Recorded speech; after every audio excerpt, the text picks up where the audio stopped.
Hey challengers, this is Allison Antoinette. I wanted to provide a quick recap of the work that we've done these first 2 days in our challenge because we've covered some really important foundational principles when it comes to intelligent productivity. And I know it can kind of, when it's new information, it's easy to kind of get lost in a little bit. So the first day, we talked about the importance of structure in both our day and our week, and just to up-level our productivity, it really requires consistent structure. It requires us building a really intelligent, supportive framework. And the exercise that I gave you and what we've found consistently across the board with people who are not just productive, but really successful in their efforts is that they always have time in the morning for themselves to, have a meditation or journaling or just really set, they have time for themselves to set the tone and the mood for their day. So the first part of your assignment yesterday was to, wake up 30 minutes earlier than you typically would if you don't already have a morning routine, and spend that 30 minutes doing something that's either a quieter mindfulness practice that's grounding, centering, or that's more stimulating, that gets your mind going, gets your blood flowing, and gets you sort of alert and awake. And either way, it's setting the tone and the mood for your day in a way that feels good to you. And then the second half of that assignment and the other piece in building this framework is what we do in our evenings.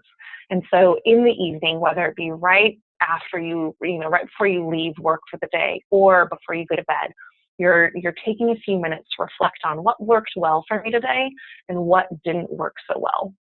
And now, in the future, you won't necessarily need to do that on a daily basis because you'll start to see patterns emerge that you can then just run with and maybe have a check-in once a week instead.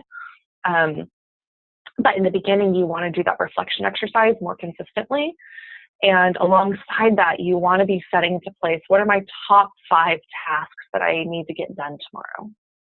So you want to set that into place the night before you have to do them, because when we do, we're more strategic and typically intelligent and bold in the commitments that we make for the next day, because they're not in our face, we're not in front of them, we're not in the emotion of the day or how much sleep we got that day and how we're feeling.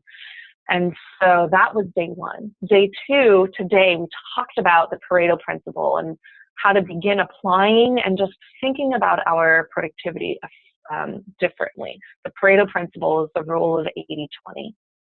And so within the to-do list that we make for ourselves, because I recognize that even though you might have your top 5 things, you've probably got like 15 on your list overall, or who knows, maybe you've got multiple to-do lists.